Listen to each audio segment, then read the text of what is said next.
Hey everybody, it's Kyle Lacey, your host of Revenue Diaries. Before we get into this week's episode, I'd love to thank our sponsor, Share Your Genius. They are the ones that helped me create this podcast, as well as help me strategize about this podcast and trying to figure out what the hell I'm doing. And they do it so well. I've used them multiple times at companies that I've led marketing at, and I highly recommend you reaching out to them if you want anything related to content. Share Your Genius is the best. Today's guest is Brendan Hufford. I've known Brendan for a while, but I met him for the first time at User Evidence's conference in Jackson Hole called Highline. And it's really hard not to fall in love with Brendan. He's personable. He is confident, he knows his shit, and I just love talking to him. We talk about parenting, we talked about our insanity as human beings, how driven we are, the ambition that we have. We talked about how he grew up in a single parent household. You know, he made reference to going and looking at toys instead of buying toys, how that affects how he raises his 4 boys with his wife. We talk about a lot of things. So I'm just glad you're here to listen to this, and I hope you enjoy. Brendan, welcome to the podcast. Can you give everybody like a brief intro? You don't have to tell them exactly where you live because that'd be weird. We don't want any creepers out there. Yeah, well, I live up, so it's bad, right? I don't claim Indiana because if I tell people Northwest Indiana, that is similar, like you say Indianapolis a lot, and everybody that lives somewhere in people's brain. I say Northwest Indiana, could be Oklahoma. Where is that? We don't know. Right, but I say Chicago, and everybody's like, "Oh, okay, cool, got it." Right? We'll preface just real fast. I was on a call earlier today with a guy in Italy because we have a lot of people that work out of Italy, and cool. He was introducing himself, and he said, "Yeah, I live in the city where Ferrari was founded, and some like olive oil and stuff like that." And I was like, "I'm in Central Indiana, where there's." The corn and the Indy 500. Yeah, man. Casually, the world's largest sporting venue. We ignore it so much, and it is absolutely mind-blowing how big that is. Well, okay, but I know that this podcast is not supposed to be about work, but tell the audience a little bit about what you do, what you're good at, what you're great at, that type of stuff. Yeah, I went to school to be a teacher because we let 18-year-olds decide what they want to do with their lives, right? I decided I wanted to be in high school forever and tried to climb that ladder. I got my master's degree in education. I was rewarded with a not great relationship with alcohol, 25 extra pounds around my midsection, the Sunday night panic attacks, the Sunday scaries, if you will. Decided that climbing that ladder, the ladder's leaned up against the wrong wall. I think a lot of us come to those decisions at some point in our career in one way or another. Decided to do what Albert Einstein did, which was take a job that wasn't as challenging so I could have some escape velocity and do my own thing. So I went back into the classroom from being a principal and then went and worked at 2 different agencies. I went in-house at a pretty cool tech company called Active Campaign.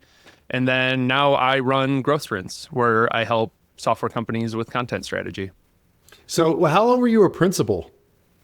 I was principal for 2 years, in education, in high schools for 10. Okay, so I remember 2 different types of principals when I was in school. You had the older principal who was strict and not fun, and then you had the exact opposite younger principal who was super fun and you really enjoyed being around. I could never find an in-between. It was either like, I'm guessing you were the cool young principal. Kyle, I wanted to be him so bad, and I was for so many kids. I was the giving kids backpacks, helping them find pencils. Like they knew they could show up to school. Like I taught in Gary and on the south side of Chicago, right? So neighborhoods where kids were struggling, right? And education was not necessarily the most important or vital part of their lives. So getting kids to care by showing I cared about them, I'm very good at that. I was also a young man with, in retrospect, raging testosterone and apparently needed to butt heads with every other assertive young male in the building. So it depended on who you were. There was a kid who had a referral folder that was this thick. He was my best friend. I was like, you're my project. I'm going to just love you. What's a referral folder? So you get referrals in class. You get referred down to the dean's office or the principal's office. So they would send them down with the paper referral, which is so dumb. Like, what kid's not going to tear that up on the way down? But then they get in more trouble if they tear it up. And I'm like, you're just setting them up for failure. But he got in trouble every class, all the time. Just an absolute disaster of a kid. But like deep down, like I think a really good dude. So I don't know. I think it depended on who you asked. Do you know anything about the kids that were in, like, have you followed up with any of them after? Yeah, man, we're on LinkedIn, so I absolutely look up some of these kids, and some of them are just like wildly successful and really cool. One of the kids who got arrested for waving a shotgun around out in his street when I was a teacher and he was in high school is now like a really successful insurance agent. Like, it's just, there's so many great kids and great stories. Obviously, you can't follow up with all of them. One of the kids who probably gave me the most trouble of any of them, he messaged me years later. He went and played basketball in Europe for a little bit and really matured. And he came back and has a podcast now. And he like reached out to me on LinkedIn and he's like, hey, I just wanted to say, like, I'm really sorry for being awful when I was in high school. And I appreciate you like holding me accountable and stuff like that, which was really neat. That's really cool to see. I love that, man. I've always wanted to go back. There was a time period in high school where a kid got busted for having marijuana in a locker. And they locked the marijuana up into like the school safe, and the kid tried to blowtorch it open one night and set the front of the school on fire. That's outrageous. And we had to go to a neighboring high school for like 6 months as it was being rebuilt. And I've always thought, I want to go back. I want to see where this kid's at. Yeah. I want to see where kid who burned down the school. Probably like either the exactly what you think or the 180-degree opposite. Probably.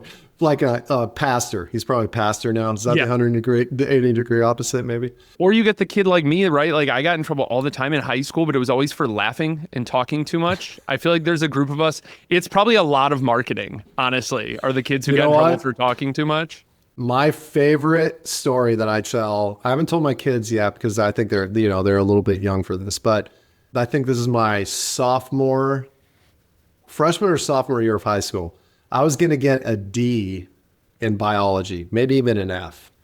And I told my parents that they did not send the grade reports home because I probably said like they ran out of paper or something. Yeah, like, whatever your high school brain thinks of. Stupid.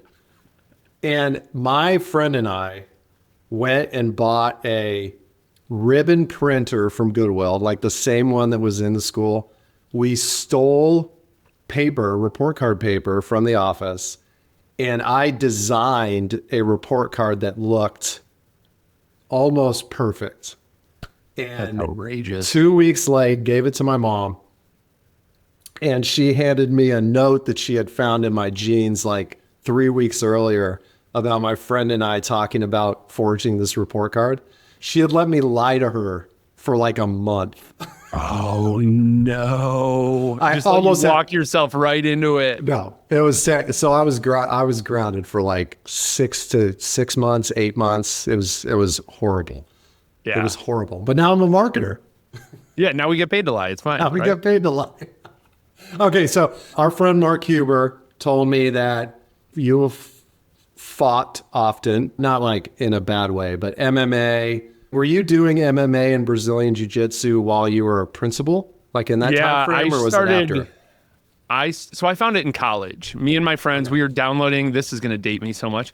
We were downloading videos from LimeWire, and I'm pretty sure we were trying to download like an episode of Family Guy, like a bunch of degenerates. And I accidentally downloaded like, it's called like Family Guy season whatever episode. And then you hit play and it's a UFC fight. And we were like, what is this? It's like a hidden. Yeah, it just took over. But then like UFC like took over our lives. We were just like, what is going on here? And I found out there were like some of the wrestlers at the college I went to were like training. So I just like jumped in with them with absolutely no experience and being a generally soft individual at that point. And I just trained. And then this is right after The Ultimate Fighter season 1 came out, which was like a pretty breakout moment for MMA and the UFC. This guy, Stephan Bonnar, who got, I think he won that. Did he win I think he won that season. I don't know. Him and Forrest Griffin co-won that season, but he's from the town like that I live right by. So I sought out his coach and was like, I want to learn this. And on day one, I walked into this gym and he's like, all right, cool. Do you want to do jiu-jitsu? And it was like this guy, Dave, who's like 65 years old and a mailman wearing a jiu-jitsu, like a gi, and like a bunch of kids over here. He's like, or do you want to do MMA? And there's a bunch of dudes in like board shorts, no shirt, small 4-ounce gloves, just slinging it, just beating the crap out of each other. And I'm like, well, I'm not a coward, so I'm not going to say I want to go wrestle Dave, the old mailman. I literally got in and they're like, all right, you're going to start in guard, which in jiu-jitsu is where like you have your legs around somebody and you're trying to control them. And he was like, go. And this dude just goes, whomp, and just clocks me right in the face. And that was my introduction to that world. Okay, so wait, you get clocked in the face and then you're like, hell yeah, let's keep doing it. Yeah, I was like, oh, Kyle, there's one thing I hate, and that's getting hit in the face. For some reason, I'm not like one of those guys where like, I'm going to see red and like go crazy. I just hate it. It makes me mad and frustrated. I forget what I'm supposed to be doing. I just hate getting hit in the face. But I still trained a lot of MMA. We had a lot of guys like getting ready for fights. I never competed in it because I showed up for two consecutive school years on the first day of school with a black eye. And like there's not a lot of parents that are like really psyched to have their kid in like Mr. Cage Fighters class. So it's funny, like for some parents, they're like, oh yeah, my kid's got like a real one for a teacher. And then other parents are like, is this safe? But how do you, okay, wait, but I'm definitely going to stereotype for sure. So my apologies ahead of time. But, when you meet Brendan in person, you're a great guy, man. Very nice. I wouldn't say subdued, but not like, I feel like somebody that really loves the MMA world, the jiu-jitsu world, there's like a intensity to them that I didn't quite get when I met you, but maybe that's because you're now in CrossFit and maybe that's less subdued. But did you, did that help you balance? Like, why did you get into it? Why did you eventually, I would assume that you started loving it because you've done a lot with it, jiu-jitsu and MMA, but why keep doing it? What was the reason once you got hit in the face and why did you go back? So I've unpacked this in therapy over a number of years. And the reason that I've identified that I really like it is I was just never good at anything growing up. I was the kid who would make a varsity sport and never play, if that makes sense. Like athletically, better than the normies in gym class. You had drive, you just didn't have the natural talent for whatever you were playing. I didn't understand what it took. There's a lot of reasons, right? But just being right on the edge of being good at things so many times and never actually being good, like feeling good or athletic about anything. I never felt good about my body ever growing up. And then all of a sudden I started doing this, and you have to be in weight classes. So I learned how to eat, and I learned how to train for strength, and I started lifting a lot. Yeah, a lot of people were like, oh, it's not fair, Brendan's so strong. And I'm like, just to be clear, I'm getting up at 4 a.m. to lift. Like, I'm trying to be strong. It's not like unfair. I'm working at this. Yeah, because I don't want to get hurt or killed. Right. So I'm trying to be strong. But it was the first time that I just found success with something. And I was like, it kind of became my whole personality for a while. God bless my then girlfriend, now wife, for putting up with me. But it was a huge part of my life. Because it was just, oh my gosh, I can be, like, it was my moment where I was like, I can be good at something athletically. Let me see how far I can take this. Yeah. Well, okay. So there's tons of different directions we can take this. I do want to go back to CrossFit at some point because I want to compare it to Orange Theory, of course, because I'm obsessed with Orange Theory. But yes. But you mentioned like the intensity that you tackle something, and you've written before about how you need to get your wife, and you have 4 kids, right? 4 kids? Yeah, 4 boys. Yep. 4 boys on board with your ambitions and intensity. Like, what's the most honest conversation you've had with your wife about like trade-offs? And I think that could be like you coming home with bloodied up with a black eye and she's like, what the hell are we doing? Or it could be the job. Like, I'm very similar, and I think a lot of people are that are in our position where when I'm good at something or I really like doing something, there's an intensity there that can actually be detrimental to me and everyone around me because my focus is primarily on that one thing. So I'll digress, but like, how have you handled that conversation? Anecdotally, when we went to Jackson, when we were out there for Highline, and I got on a whitewater raft, and he said, who wants to ride the bull? And I said, what's that? And he said, you sit on the front of the raft and you take every single rapid that we hit, you're taking it to the face. My brain immediately went, yes, please. And then we were in the middle of it, and he said, if you want to get a little, we're going to give a Snake River Swim Club rubber band bracelet to everybody who dives off the raft right now. My hands immediately let go, and I'm in the water. Like, it's a thing where I'm just like, yes, I would like to go first, please. And it usually is pretty intense, and there are trade-offs. I think I've calmed down a lot. I think you have enough moments. I used to make fun of guys for having like a midlife crisis. I always thought that was so corny. Like, oh, you're trying to relive the glory days, get your fast car, you loser. And then what I realized was, really earnestly, I'm in my early 40s. And what I realized was I've seen enough terrible things happen in my immediate family, in the world, in my community, to know like probably something really bad is going to happen at some point. I might as well live the life that I want and do what I want when I can. And I think a lot of times that comes off as like a midlife crisis or something. But I think at a certain age, you realize like, oh, okay, like I'm in less control than I thought. Do you think that it's got to be connected to growing up, like how you grew up with moving a lot, single parent home? I think you mentioned like looking trips to the toy store, like not buying anything, but you just get to go check it out. Like, does that it has to play into the way you approach life today, of course, but I'm assuming it also has to do with how you show up for your kids as well. In terms of the intensity, like how you bring yourself to work, but also how you bring yourself to family. It's hard, man. I've had to dial back. We had a come to Jesus moment at the end of one of my 12-year-old soccer games this year. I've always been a believer of like, things are more fun when you are good at them. Yeah, we can dabble in stuff, but sports is one of those things. Like when you have a certain level of proficiency, it's way more fun than just being bad. And one of my kids was like, dude, I don't want to be that good at this. This is not that important to me. Like, you need to chill out. And I was like, okay, like, got it. How did that come up? Like practicing, or he had a really bad game where he cost his team multiple times. He like wasn't paying attention, wasn't listening, wasn't doing nothing that we asked of him as coaches, and nothing near what he was capable of. And I got on him pretty hard, to the point that like it was a go sit in the stands with your mother kind of moment. Not his best moment, not my best moment. Are you a coach? Okay. Yeah. And I just had to be like, look, maybe this isn't the thing that he wants to be good at. And like growing up, I took my boys back to where I grew up in New York a couple summers ago, and driving through my old neighborhood and seeing the multiple houses that I grew up in boarded up and or burned out. Like, that was, in retrospect, I didn't know that it was that kind of neighborhood then, but like, I remember growing, like we were in an attic apartment and we watched the house across the street burn down. And I'm like, that doesn't happen in a lot of neighborhoods that I live in now.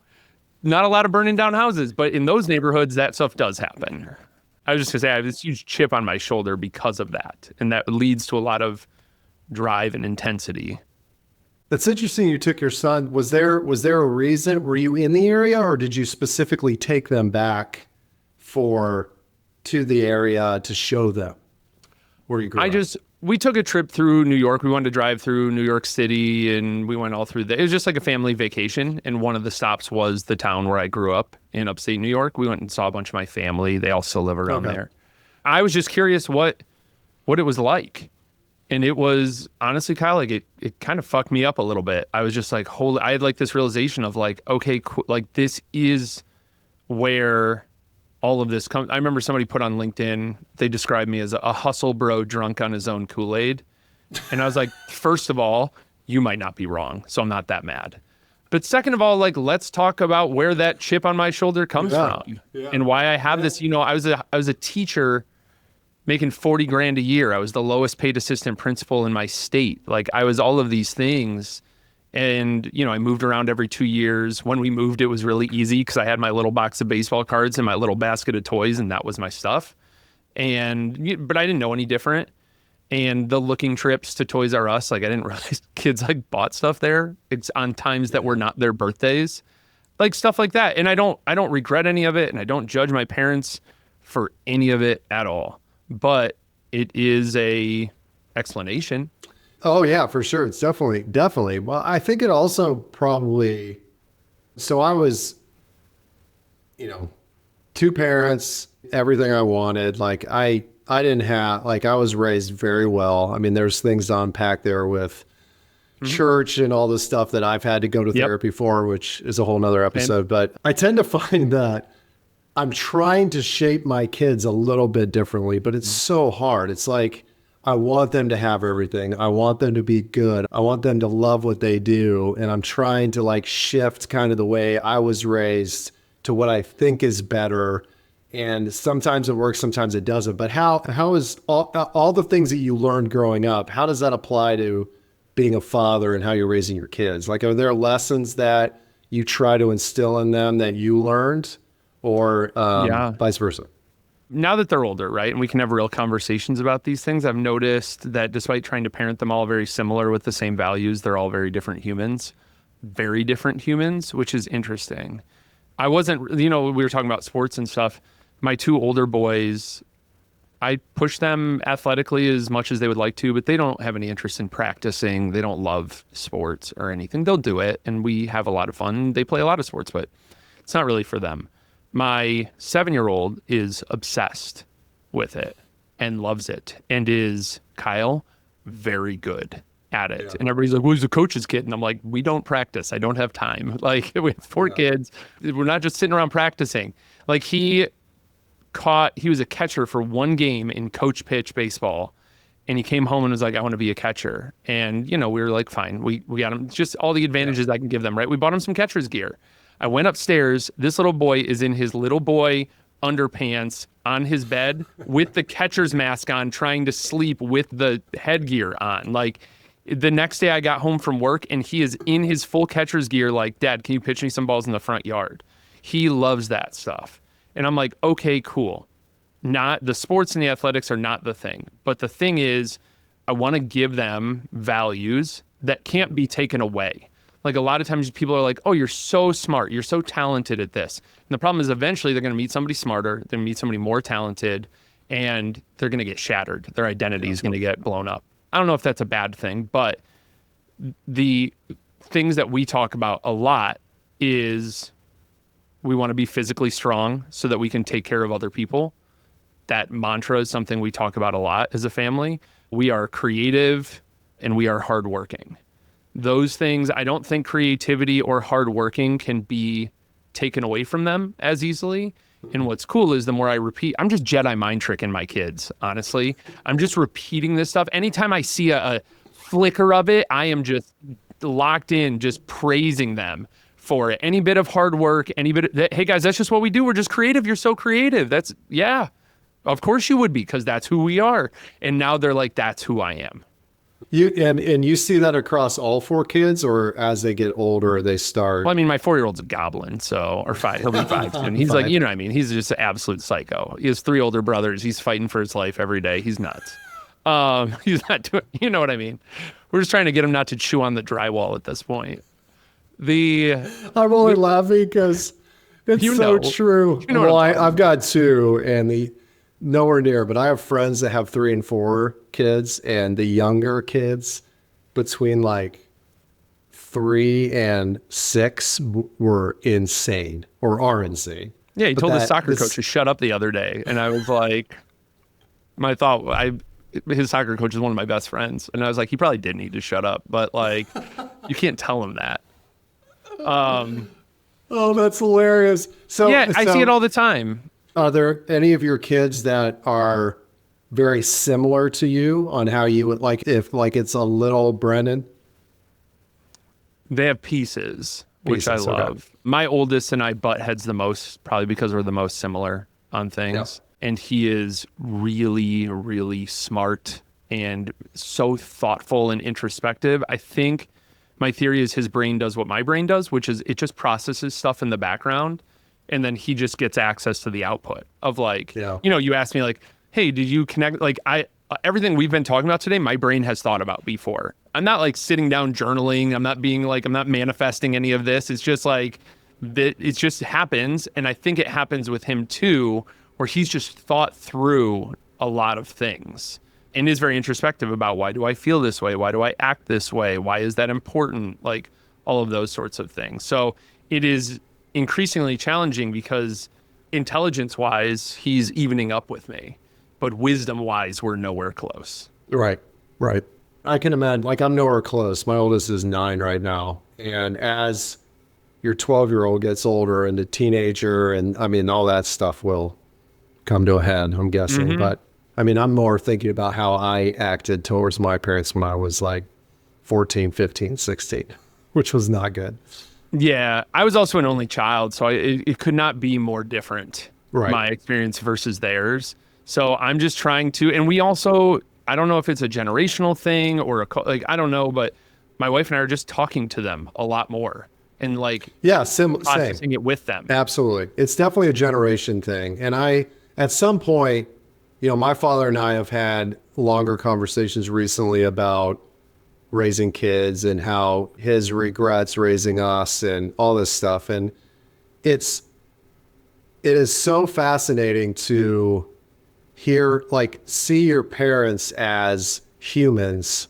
Oh my God. Yeah. Because you feel dumb every day, right? Yeah. And then you're like, absolutely. they felt dumb too. Weird. They felt dumb too. And they were struggling and they didn't know what to do. And it's amazing how much emphasis is put on nurture when nature takes over the majority of the time, which I found is a very interesting way to think about parenting. Is like, I'm going to try as hard as I can to instill a value set in my kids, but talk to them. Talk to them as much as I can, and hopefully it will work out in the end. Like I've got my BS as much as anybody else. Like I have an addictive personality. I'm very intense. Like I have to do things constantly.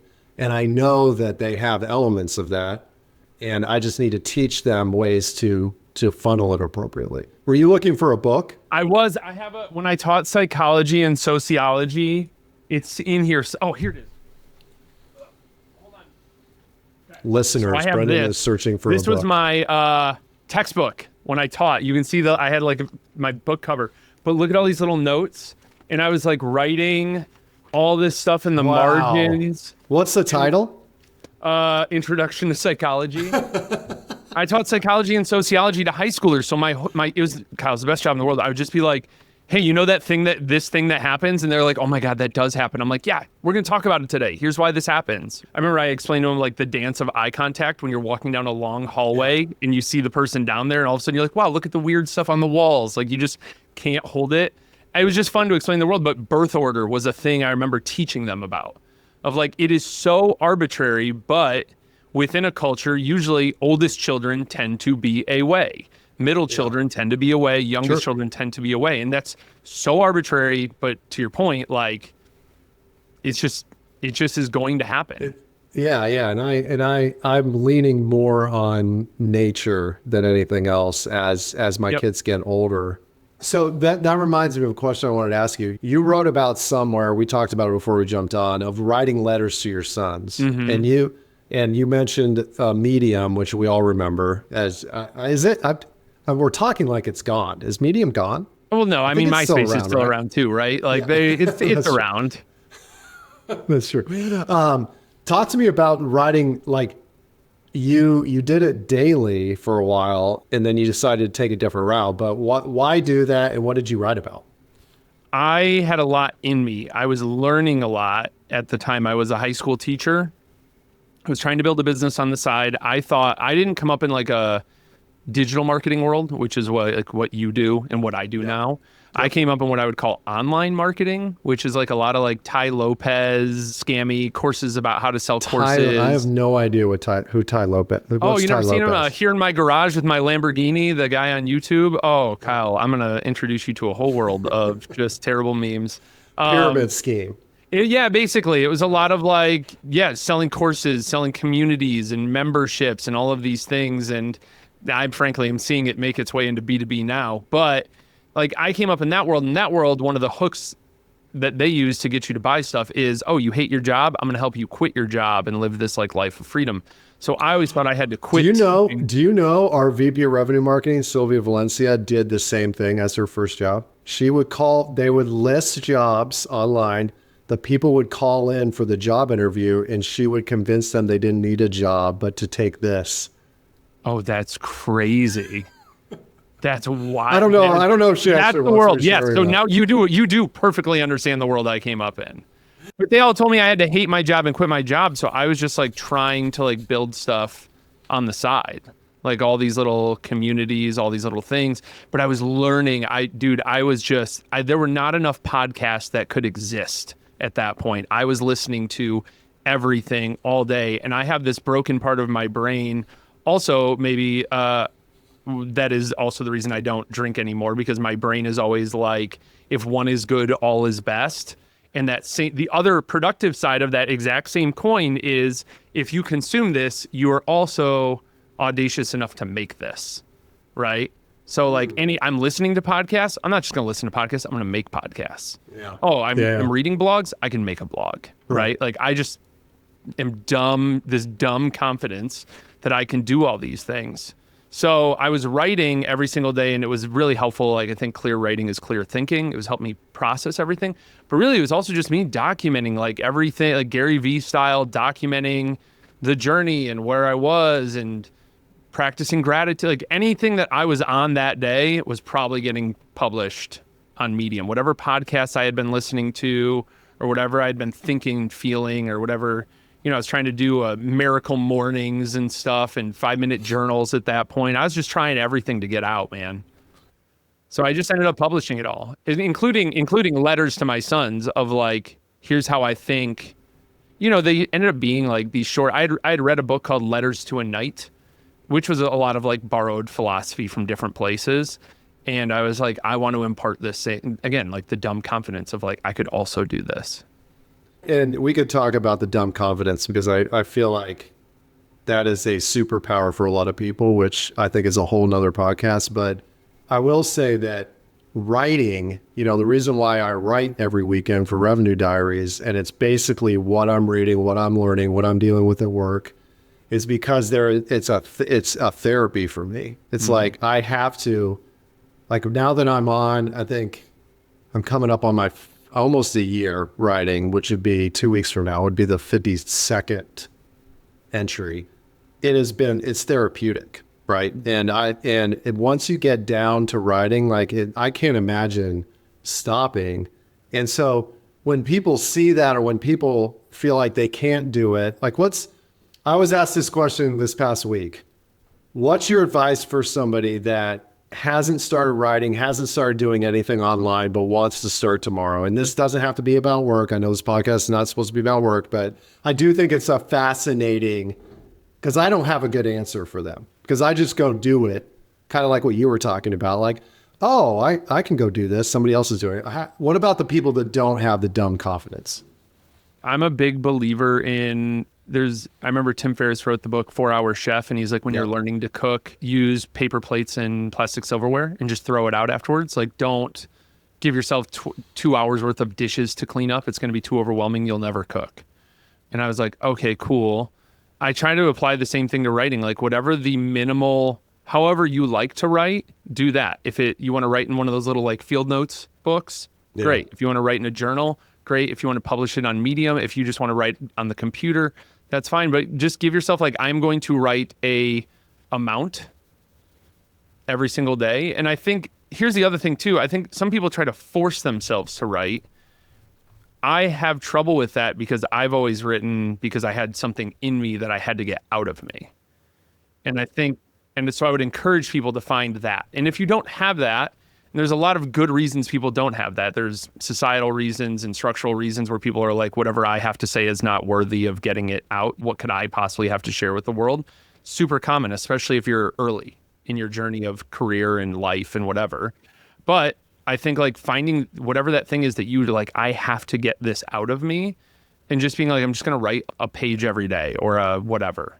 You make it be like, I remember it's like a James Clear thing of like, just floss one tooth.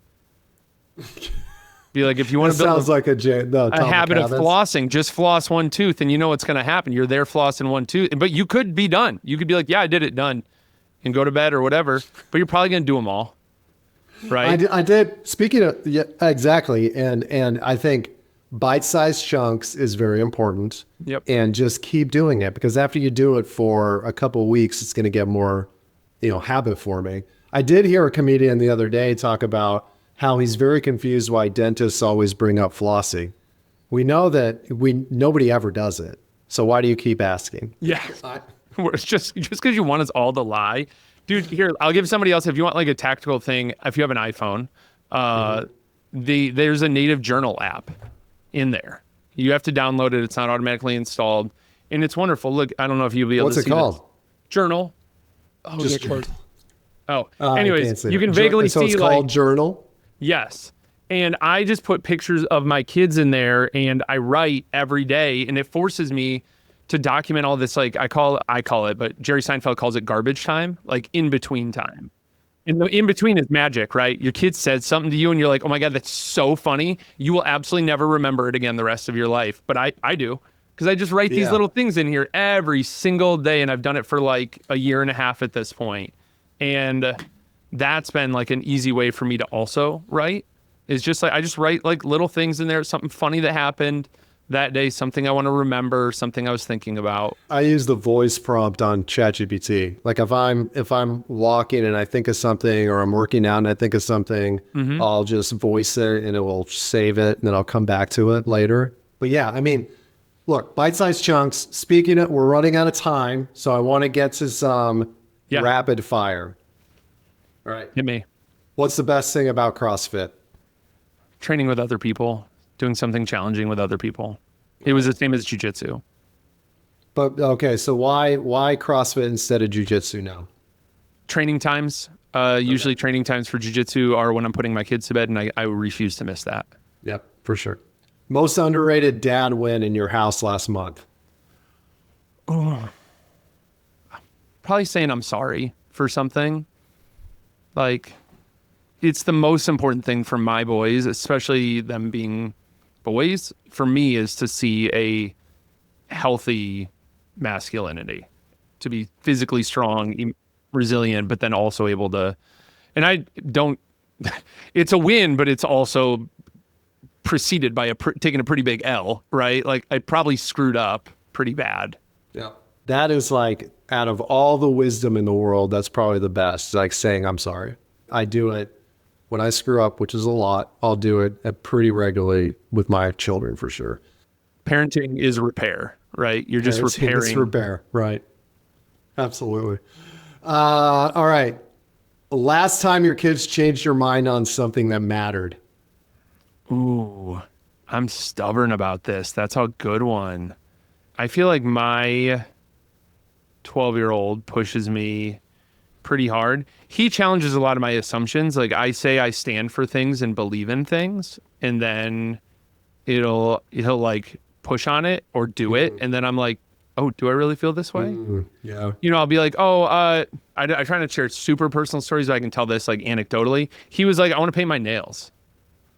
And I am big on not bullying my kids for bullies. Like I don't want to pre-bully them and like be mean to them because other kid is going to make fun of them, because then I become the bully in their life. Yep. But I was like, dude, if you run that to school today, you know, my brain was like, we're not doing that. You're not. And I'm like, why?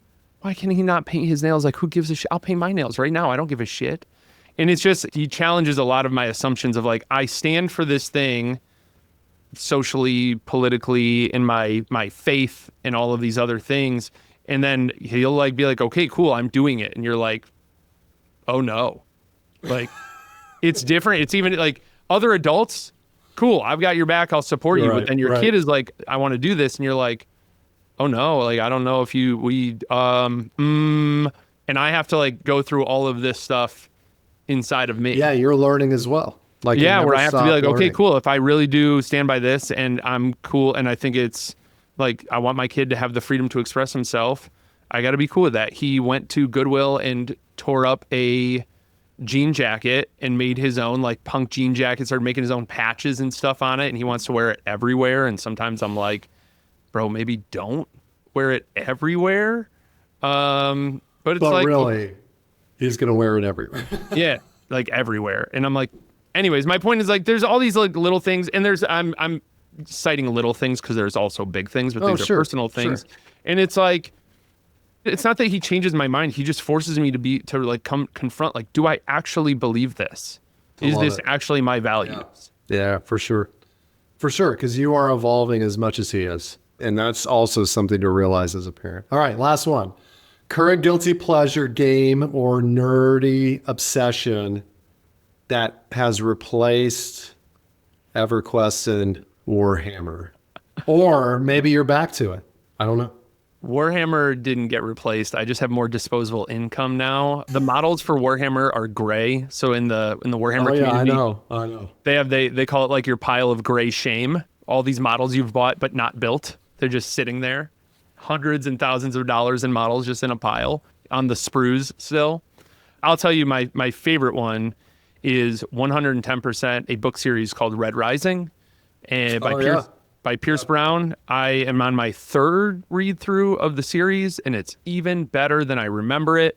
And it is, I will, upon the publishing of the last book, which is supposed to come out next year, I'm waiting because if something terrible happens in the last book, I'm nervous to get more tattoos of this. But I plan to either my left sleeve on my left arm or one of my legs or my face. I don't know.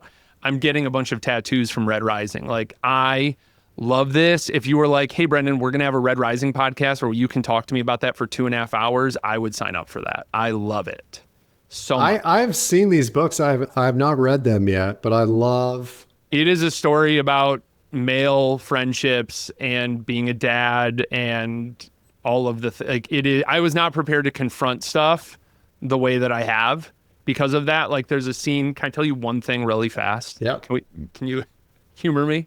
There's a scene where his son, he finally reunites with his son after just the most insane series of events have happened. And his son is like, I have fixed up these two grav bikes, but motorcycles essentially, for us to go ride.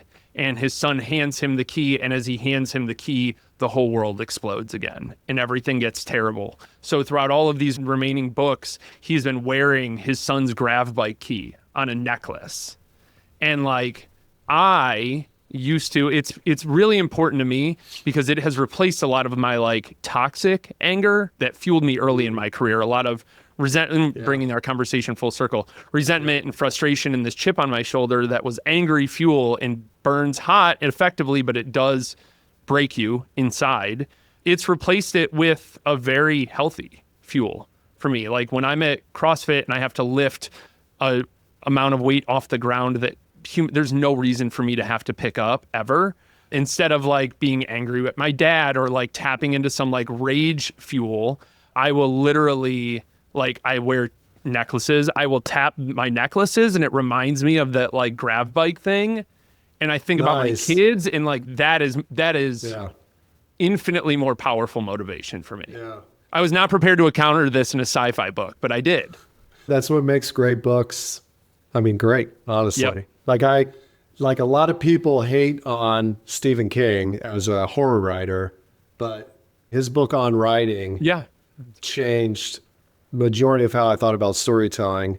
And a lot of his books have underlying themes that I have learned a lot from, despite that the next scene is some clown ripping off somebody's face. But, that's beside the point. But I love it. I'm going to go pick up the first book like right now. Like not right now, because it also has the first book. Also, I won't spoil it. It has one of my favorite first sentences of a book I've ever read. I'm gonna try to guess. I'm just gonna send you random sentences for like hundreds of sentences. Perfect. Okay. All right. We're out of time. Brendan, where can people go find you if they want to see your alcohol-induced hustle, bro, whatever the hell that person said? We both get our own amount of hate on LinkedIn, which is actually fun. Mine's all deserved. Yours is not. The best place for people to find, I mean, you can Google Brendan Hufford. You can spell it really terribly. I have a very unique name. You'll probably find me. You can also find me on LinkedIn. That's where I share most of my work stuff. And I have a newsletter where I'm starting to share more of the other side of things. What's the URL for the newsletter? It's at growthsprints.co. It's called Growing Up. Growthsprints.co. Great. Awesome. Brendan, thank you. It's a pleasure, as always. I'm sure we'll do it again, but I appreciate you coming on. I'd love to. Thanks, Kyle.